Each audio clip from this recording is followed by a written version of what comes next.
marché immobilier français tourne à plein régime. Si la situation est inégale à l'échelle du pays, les conditions de crédit particulièrement avantageuses boostent les ventes.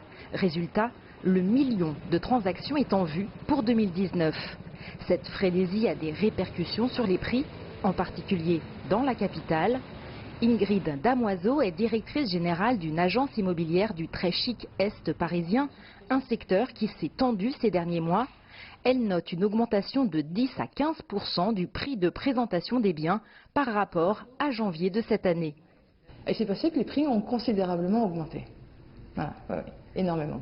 On est passé à des prix dans les quartiers du 8e, 16e et 17e dans lesquels je travaille, à des prix qui étaient aux alentours des 12 000 euros le mètre carré, à des prix de présentation qui sont à 14 000, 15 000 euros le mètre carré.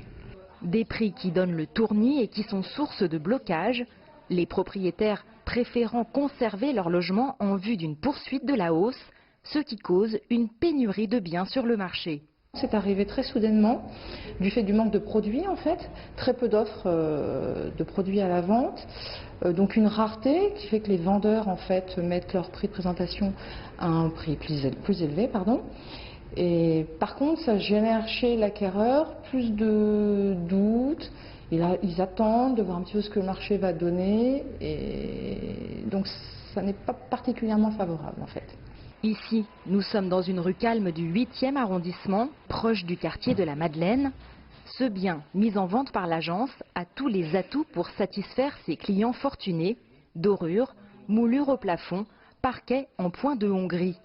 L'appartement de 175 mètres carrés est présenté à 2 600 000 euros.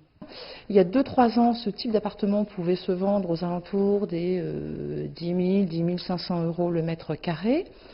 Or, aujourd'hui, il est présenté à 14 000 euros le mètre carré. Mais avec ces prix stratosphériques, les délais de vente s'allongent. Il y a quelques années, on pouvait mettre en termes de délai entre 1 mois et 2 mois. Au jour d'aujourd'hui, je vais dire qu'on mettra davantage de temps, entre peut-être 3 et 4 mois. Un attentisme qui ne contrarie pas la bonne santé du marché immobilier haut de gamme parisien, toujours prisé par les acheteurs du monde entier, et récemment les Français brexités revenus de Londres, mais qui suscite l'inquiétude pour les mois à venir.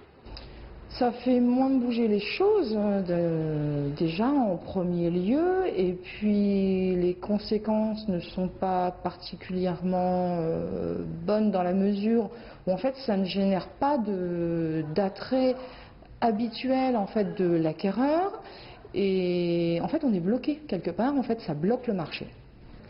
Après Londres, il y a quelques années, l'immobilier parisien est en surchauffe.